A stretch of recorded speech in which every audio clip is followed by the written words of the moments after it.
Hello, my name is Larry Tatum, and welcome to my video on basic blocks in Kenpo. Now in this tape, I'm going to start teaching you blocks, and I'm going to start teaching it from a horse stance, as we learned earlier. This will occupy our feet so we don't have to worry where our legs are, where we do the blocks. Basically, there's 4 basic blocks in the Kenpo system that most of our motion stems from. And what we're going to work on first is called an inward block. An inward block is one of the more common blocks used. And from a horse position, hands cocked to your hips, inward block looks something like this. We can take a cocking position, bring it across the face of our body like so. Or it can start from the hip and come across our body. Now I want you to imagine a square in front of you. And as you block, you're going to go from this corner of the square over to the other corner. And we're going to use the arm from the top of the fist down to the elbow. That's going to be your margin for error. You have all this to use to block with. Now as you block, we're going to call this the upper case and the lower case of the block, this area in here. And we'll see why as we go along. Now 2 ways I want you to practice this block. Firstly, I want you to start with the block cocked across from your ear. This will allow you to rotate, bring some torque into the block as it comes across the face of your body. When that block stops, it should be right across from the opposite shoulder and approximately eye level. You can use your own solar plexus as a guide to mark where the center of your body is and where that elbow should be aligned to the center of the body. Once you've executed and you've learned it properly from this angle, then I want you to learn it from the hip. Bring it across, and this is called a thrusting inward, whereas this is called a hammering inward. Now, I'll show you why and how we use each one. All right, now let's see how these blocks are applied with my assistant, Rick. All right, first, Rick, if you'd put your guard up. If I have a choice to step into my opponent or step back, that's going to have a determining effect on how I'm going to use an inward block. Now, generally, we know that the block covers from approximately the solar plexus up to eye level. It covers this area. If Rick throws a punch and I step back, I do have enough time to cock that arm and then hammer with the block. And a hammering inward creates a lot of power, obviously, because it drops down and you can use your marriage of gravity, and it has a tremendous amount of torque. It's a twisting of the arm as it hits. So as that punch comes, I can hammer it, and more than just a block, it becomes a strike as well. Okay, now, if I can't step back, say there's another person behind me, a wall, whatever, but my environment now is going to dictate where I go. If I have to step forward, then the block is going to have to stem and be executed right from my hip. Well, I don't have the torque from the hip, but I have a lot more speed. And this is one of the consequences of motion. Sometimes you may have to sacrifice some power for the speed of the move.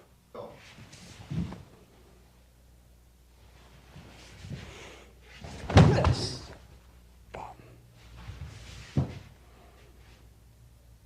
Slow.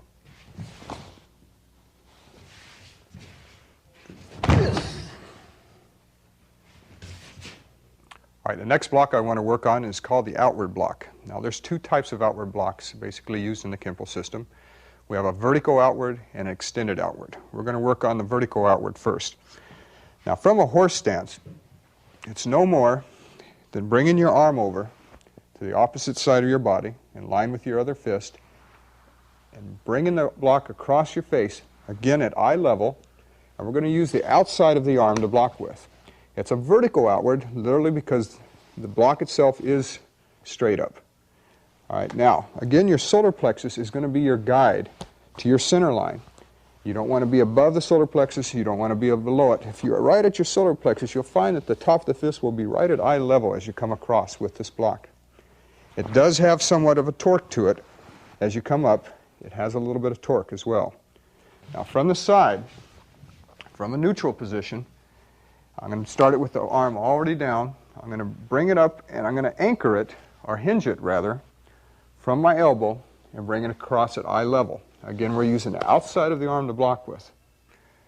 All right, now with the help of Rick, I'm going to show you that this outward block, this vertical outward is generally used for in-close fighting. It's not the type of block to use on a hooking type of punch of this nature. But if Rick is close to me, and if a jab comes, it works and it hinges from that elbow. It's a very quick motion. I'll do it a little slower. As the punch comes, you just bring it across the face of your body this way. From this position, if you shot another punch, then you have your inward. Another punch again, then you have that vertical outward. Slow, slow again. Not fast. 1, 2, 3 times. 3 times, go.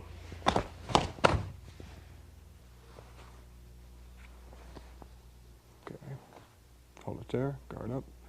Now fast. All right, now that we've learned the inward block as well as the vertical outward block, I want you to learn how to combine them in a crisscross type of pattern. Now, if Rick shoots a right punch, we can start with an inward, and then we can cross the outward block in front of that. Okay, this is a double blocking type of motion. As he moves, and the other, we're just going to crisscross. Now, it's important to learn this. Now, we're using it from a horse stance. I wouldn't advise working from a horse stance in a real situation, but right now we're considering just the blocks. Again, when the punch comes, we have an inward, and then an outward, an inward, and then an outward. Okay, now, reason for this is, when you have this double blocking, if Rick shoots a right punch, and I use an inward here, and then I decide to crisscross with an outward, why would we take the time to do a double blocking? And what value can it have for us? Well, if we analyze this, right at the inward, the backward motion or the reverse motion of the inward can be turned into a grab, and while the outward motion of the block strikes, it becomes now a break on that elbow as well. Not only does it become a break, but it sets itself up for a strike at that point as well. Now you watch it again, a little slower. I'm going to step off and do an inward. And here comes my outward with a break which will arch him right up on his toes when you apply it. So you can see that by learning how to crisscross early, what's all the options that are open to you. And this is extremely important. Another thing is that once you're from this position, with your outward motion, the hand can rotate and again go to new targets from here, okay? Which we'll learn as we go along later on in the tapes. All right, the next block I want to work on is called the extended outward block. And it's exactly what the name implies. Rather than the block being vertical this way, what's going to happen is we're going to bring the block across the face of our body and we're going to extend it out.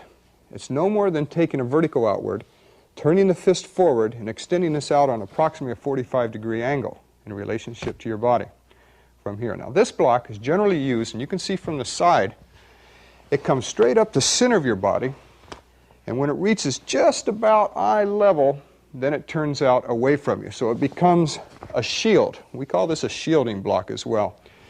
It does just exactly that. It shields moves that are hooking in almost overhead somewhat. All right, now with the help of Rick, I'm going to have him throw a hooking left punch. All right, now as the punch comes, you're going to see why we use an extended over a vertical outward block. Shoot. It shields us, and it comes out to meet the punch. And you find that we both meet at a point in the air where both of our strength or our power is equal. We're matching each other at this point. You got to remember that a block, the definition of it is that it meets force with force. Shoot it fast. And if I brace myself properly, which we're going to have to go over as well, the block will work for you. If he shoots a right punch, we can go to our inward, and then if we move in a little closer, then we can go into the vertical outward at this point.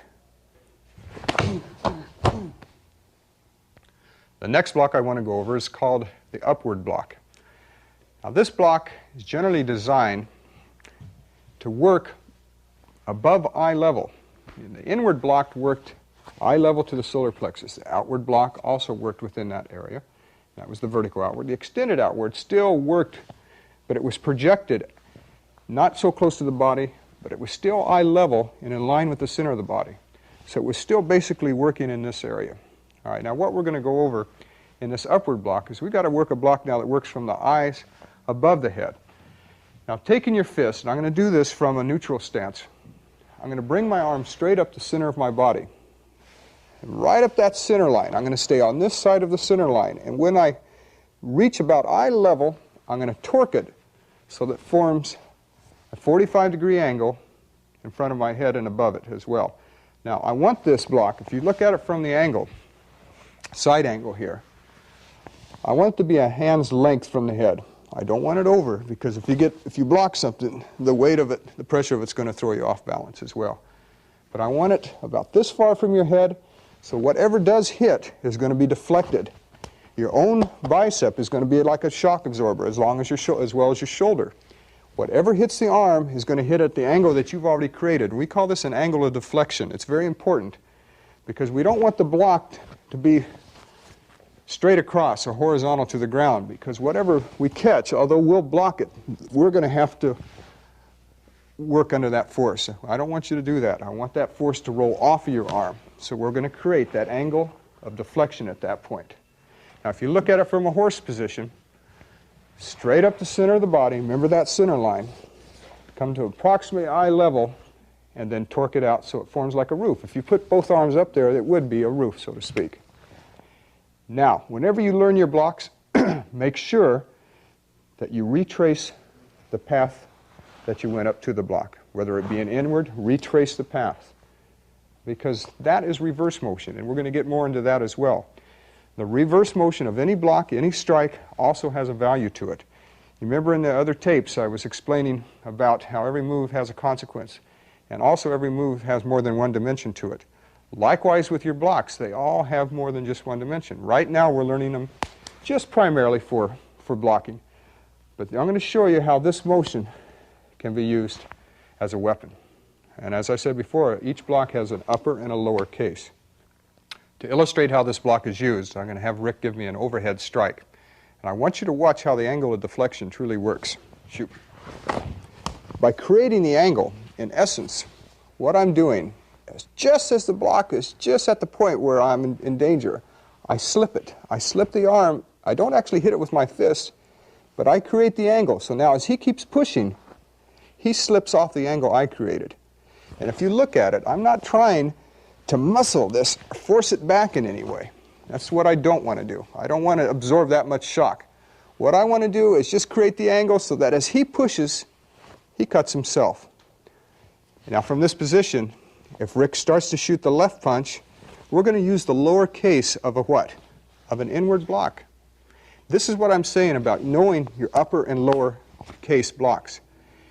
From this point, what am I going to use? I'm going to slip in, what is this? It's a vertical outward block. What are my options? I can break, and I can keep going from this point and go into a strike.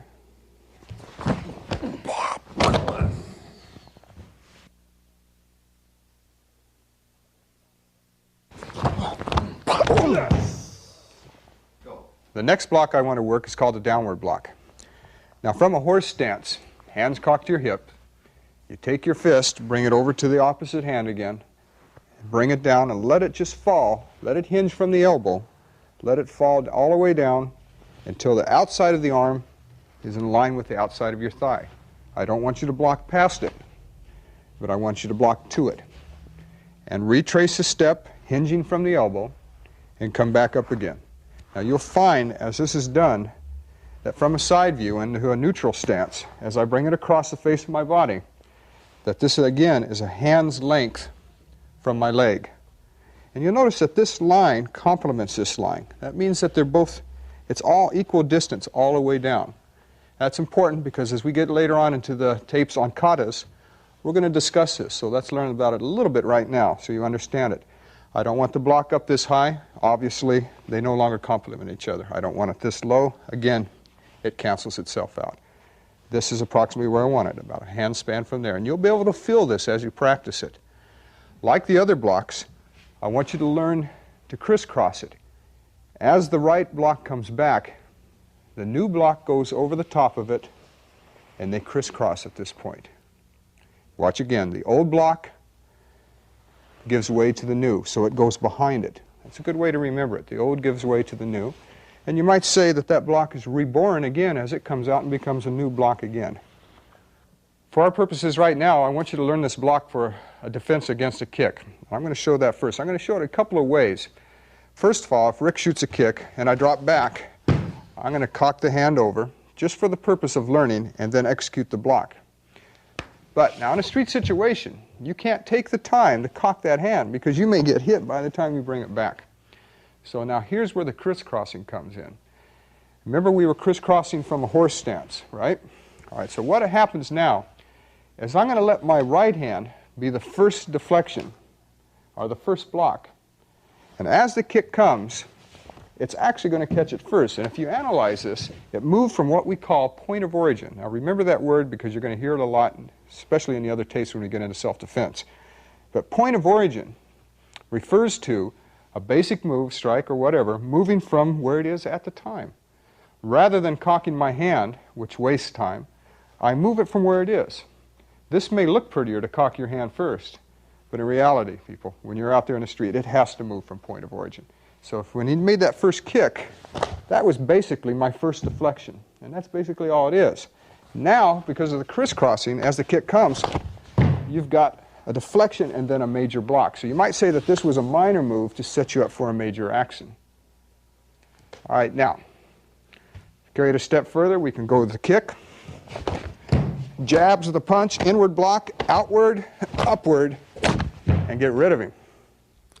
The next block I want to work is called a push-down block. It's not often seen, but it's used more than most people realize. Now, a push-down block is no more, starting from a horse, is taking your hand, bringing it up to about solar plexus height, bringing your hand up, and then suddenly doing exactly what it implies, pushing down. Now keep your elbow bent. I don't want you to lock it because if you block something here with a locked elbow, it's going to break your elbow or sprain it badly. So keep it bent so that this whole part of your arm acts as a shock absorber. Again, you bring it up, drop your weight. It's called marriage of gravity. You've heard it before. But that's the term we're going to employ, concept we're going to employ with this. Now with the help of Rick, I'll show you how we can use this block. Now using this push-down block, I'm going to show you how to use it against a knee strike. And later on, I'll show you the different uses for it. Like I said, we all found out now that there's many dimensions to each strike. Now, for instance, if Rick is facing me, he comes up with a right knee. It's basically just coming over and pushing that knee, bring it up again, please, and pushing it back down. And the angle that you're striking at has a greater amount of leverage than the knee does have coming up. You wouldn't imagine that, but it does. But you got to remember that all of your top weight of your body, synchronized with your marriage of gravity, is going to have a tremendous effect on that block. If we take it a step further, if my hands were tied up for any reason, and Rick came in with it, I can use it from this position as well to protect myself. Okay, now, if for some reason he comes in with the lead hand, shoot, the forward motion of that, the elbow actually acts as a block. As the knee comes up, then the secondary motion is the hand, bring the knee up, connecting with that knee. Now I'm going to use a little stance change in this, and when that comes in, I'm going to use, what's this called? We learned it earlier as a closed neo stance. All right, now if he goes down to a horse, you can see that a little more easily by watching it from this angle. You can use it as a strike to the sternum from here. That in itself sets up another shot all the way down. Now remember when I told you to think of the reverse motion. What's the reverse of it? Is the elbow coming back up. So anytime you practice a basic, give value to the motion coming back. The next move I want you to learn when we speak of blocks is called a parry. Now it is a type of blocking, but if we analyze it a little further, we'll realize that, as I said before, blocking is meeting force with force. Parrying is redirecting force. Now parrying is a sophisticated form of blocking. It's used by those that would, rather than block somebody's large leg, their powerful arm, they would rather parry it and redirect it than get involved with that, with trying to meet the guy force for force. So basically, if we take it from a horse position, an inward parry And that's the first one we're going to learn. It's an inward parry. I want you to think of a triangle out from your shoulders, out from where your solar plexus, in line with your solar plexus. And we know that an inward block moves out on this line. An inward parry, what it does is it moves out to the peak of the triangle. Whatever's coming in, it intercepts it at that peak, and then it carries it off to the other side, or redirects it off. It doesn't do this, all right, because when you start to push now, you're getting back into standardized blocking. But what it does is it follows that line going down the other side of the triangle and redirects the motion. When it's done quickly, it's done with a loose, relaxed hand. So as it comes up, that's all it does, is it rotates and then off to the other side. If the other hand came up, it would look like this. If the other hand came up, it would come back like this. Now that's an inward parry. All right, now with the help of Rick, I'm going to show you how this parry can be used. Now, depending upon the situation, I may not want to block his punch. I may want to pull him away from me as quickly as I can. So as the punch comes, that's basically all I'm doing, is redirecting that motion. And you see how it's setting Rick up, and it's pulling him and redirecting him away from me, rather than staying in and isolating both of us, okay? I'm close enough to get hit, and I'm close enough to hit, but it's my choice. But basically what that parry did is it got me further away from him and got him going off at an angle. And I didn't have to suffer the abuse of a block. Now, depending upon your size, you can withstand hard blocking. Some people can't. Some people are very slight build. If I decide to go to the inside of Rick's arm, or the inside of the left, or to the outside, I can add a strike with it. Now watch it from this angle. If I go to the inside of his punch, there's the first inward parry. Here's the second inward parry. And then here's the last one. I can go to the outside. And I can continually redirect Rick, get him, place him where I want him at the time. Let's do it a little faster. So we have the first, second, and continually moving him where I want him. All right, the second parry I want to work on is called an outward parry. Now, from a horse stance, hands cocked to your hips, you come out to the peak of the triangle, but instead of going down the opposite side, you come back down the same side. You come up underneath, intercept what's coming into that triangle, and bring it down the opposite side. And you notice that it's hinging from the elbow. Now I'm going to use the outside of my hand or arm. Here's my margin of error. Here's the uppercase. Here's the lowercase, or the middle. But I'm going to use all of it, if I have to redirect that motion. Now with the help of Rick, I'll show you how we apply this.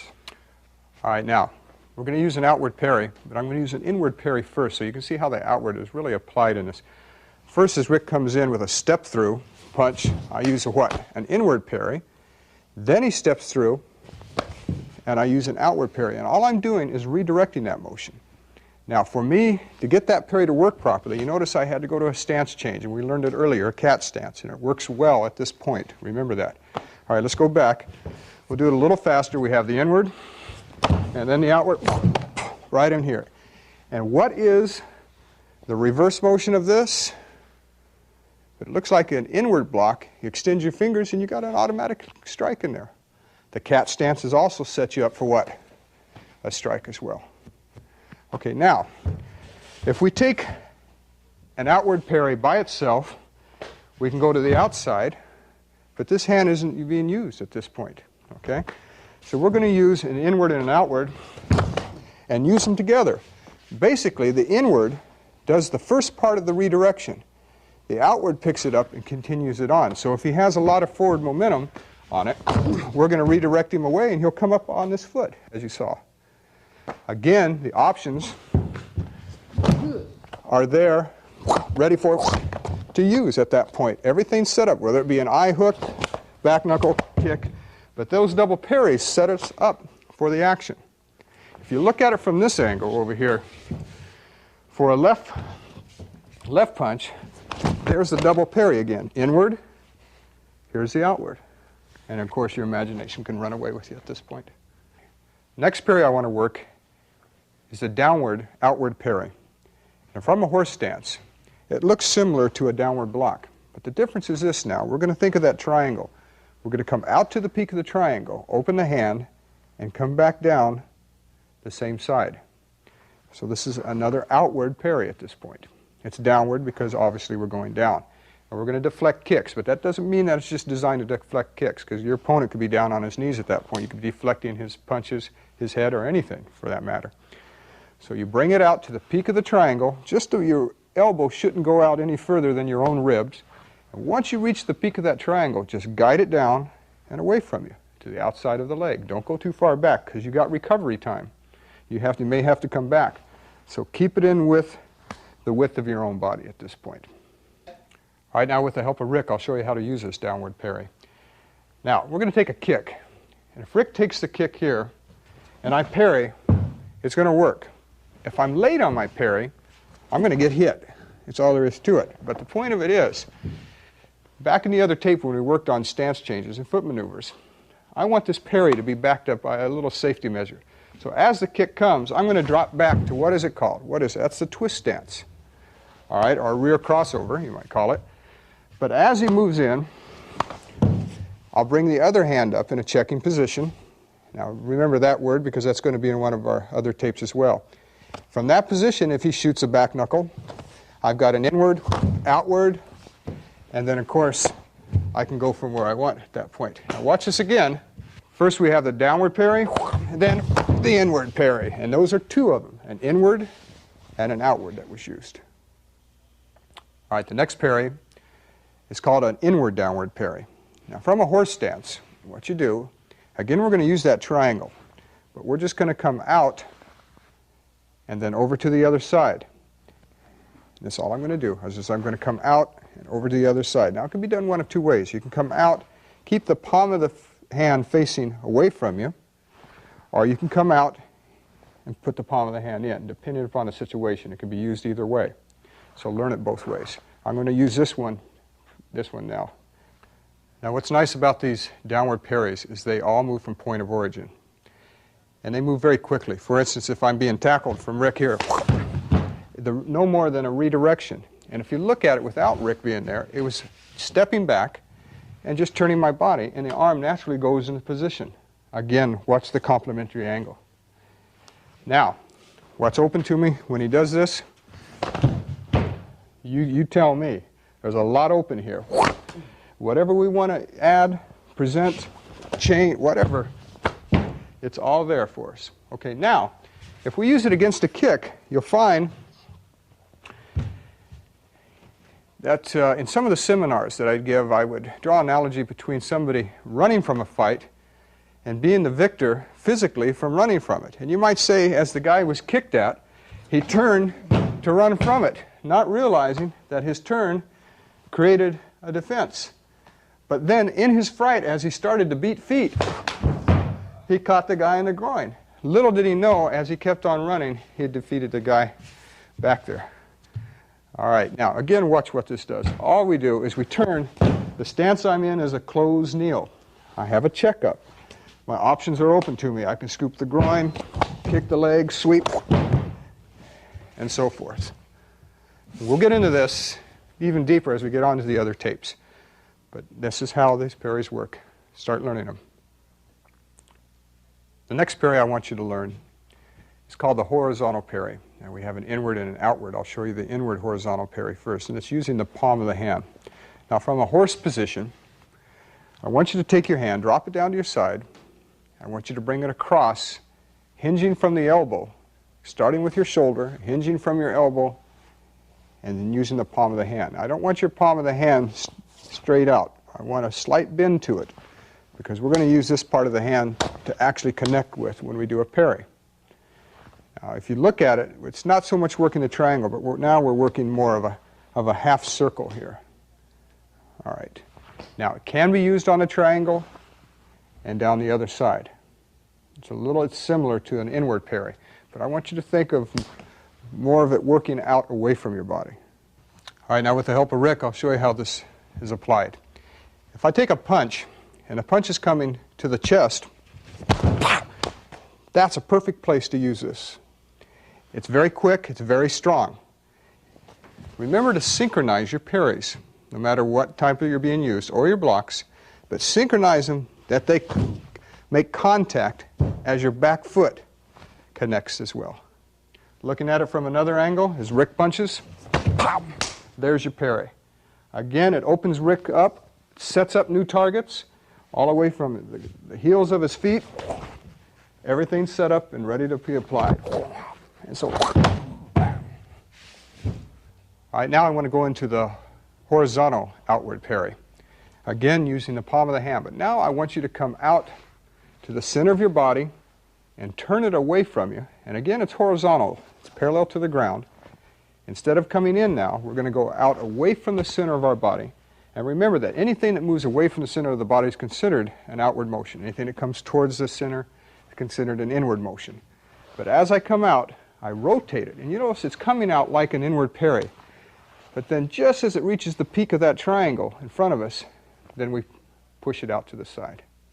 If I take a punch, and if my hands are already in position, say if my guard is already up and he shoots a punch, from this angle, it automatically turns out and works. Okay, let's look at it from another angle from here. From the left side with a left punch, then the parry works this way as well. All right, the last parry I want to work is called an upward parry. Now, it's similar to an upward block in that it goes right up the center line when you reach eye level, but instead of going away from you to create that angle of deflection, we're going to actually pick up his arm or whatever's coming overhead and parry it and carry it back away from us. Look at it again. We're going to come up closed fist, and then the hand's going to open, and we're going to actually pick it up and guide it away from us. Now, if you look at it from the side, as I come up, you'll notice that the hand comes over the top of the head. And this is one of very few times that we're going to use a move like this. But I want you to learn that. That's an upward parry. And they crisscross. Like the upward blocks crisscross, these crisscross as well. All right, now I'm going to have Rick give me an overhead strike. Instead of using an upward block to have Rick go off to the side of me, and that's what basically would happen. If he did the punch and I slipped an upward, I'm going to lose him here. And of course, I would be allowed to use another technique. But for my purposes now, what I want Rick to do as the punch comes is I want to pick him up, but carry him back over my head, because I may not want to send him in that direction. So as that punch comes, I'm going from a neutral to a forward. I pick it up, and then I use another upward parry.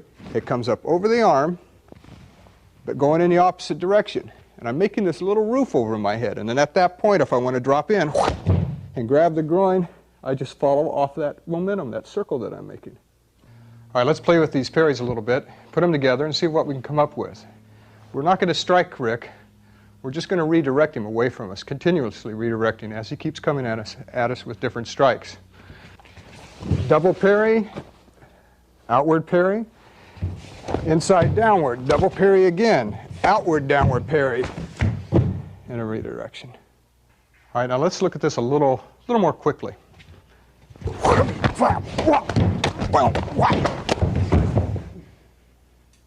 All right, now we're going to do this a little bit quicker. Go.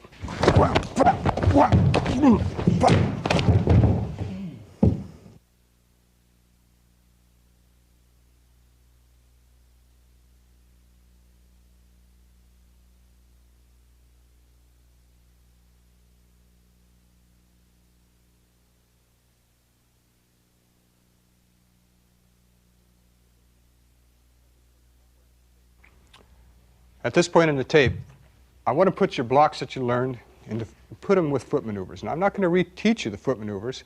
They're in the previous tape. But I want to start putting the blocks, the parries with his foot maneuvers. And I'm also going to give you some blocking exercise from a stationary position, particularly a horse stance, to learn to coordinate the crisscrossing of your blocks. But what I want to start with is we remember the step through. But I want you to start practicing your foot maneuvers and utilizing your blocks and your parries. So we're going to start from a left neutral bow. And from this position, you can bring one hand back, cock it as a preparatory position. We can step through with an inward block, left inward. We can reverse it. Then we can step through with an upward block, crisscross them, other block, of course reverse it. We can step through with a vertical outward block and reverse your step throughs. Make sure that they're smooth. Step through with an extended outward block. And if you want, you can cock your hand all the way back, or you can leave one hand up as a check. We'll get into that later. What I'm interested in right now is if you can coordinate your steps with the block itself. And back. Good. And your downward blocks. And reverse. Push down. Forward and reversed as well. And back. All right, now let's go out of the step throughs, go into something a little more sophisticated. Zigzagging. We use that as a form of foot maneuvers, and that's no more than crossing over from side to side, in a sense. So what we can do, we can start from a left neutral bow, zigzag to our left with a downward, another downward from this position, and you can practice it this way. All right, you can start from your neutral. You can cross over and zigzag with an upward, because you may be off and redirecting your opponent as you do this. Okay, we did a downward to upward. We can zigzag with an extended outward, a vertical outward, and back. We can zigzag with a push down block in this position. All right, so we have different foot maneuvers such as step throughs with our blocks, zigzagging with our blocks. You should be able to execute your switching in place. And as you switch properly, you should be able to switch with your blocks smoothly and comfortably.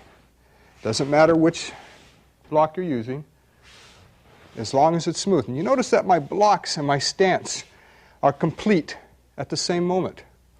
My foot doesn't get there first and plant with my weight, and then the block, or the block gets there first, and that happens, but they're synchronized together. This is extremely important, no matter what block you're using. We also have shuffling, and as we learned in the other tape, shuffling gets us to and from our targets, but you should be able to shuffle smoothly with your blocks. If I shuffle forward, I should be able to shuffle in such a way that my block and my stance stop at the same point. All right? If I shuffle back, doesn't matter which block I'm using, but again, synchronize them so they're smooth with each other. You can step through with a block and shuffle with another block. You can step drag with your blocks and reverse as well. Play with the shuffling, play with the blocks, the step throughs, the crossovers, and so forth. Get accustomed to it. Because you're going to need this later on, because when we get into the freestyling tape, we're going to be using every one of these foot maneuvers. And your basics now have to be synchronized with that.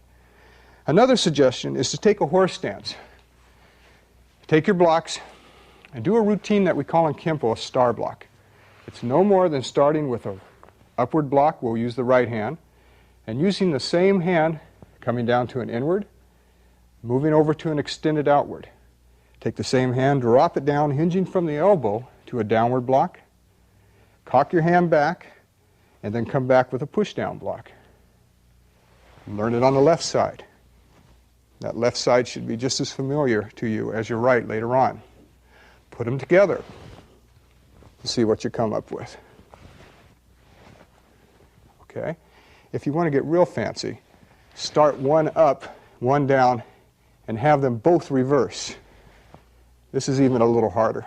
This takes a little more practice, but with time, you can do it. And back. Now, another point I want you to remember, don't forget, is that learn now to synchronize your covers. Remember how we covered in the other tape with your blocks. And a cover is no more than changing the direction from front to rear or from side to side. We're going to use from front to rear right now. So if I start with my back towards you, with my guard up, and I have to cover, I should be able to do it smoothly with my blocks. And if I have to cover again, it has to be another smooth action. And if I want to move this way across the floor, I come across, and again, come up. Do it with your parries as well. But get used to covering with your blocks as you practice. Good. Well, I hope you enjoyed this segment of the series of tapes on basic blocks.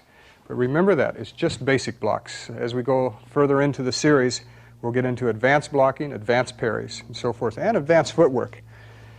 Practice. That's all I can say. Give yourself even 20 minutes a day. Depending upon your lifestyle, 20 minutes will help considerably. And if you're not working out physically, work out mentally. If you're at lunch, dinner, someplace where you can just kind of let your mind relax a little bit, think about what you're learning. Think about it. Practice it. I hope you enjoyed it. We've got more tapes to come, and I wish you the best of luck in your training.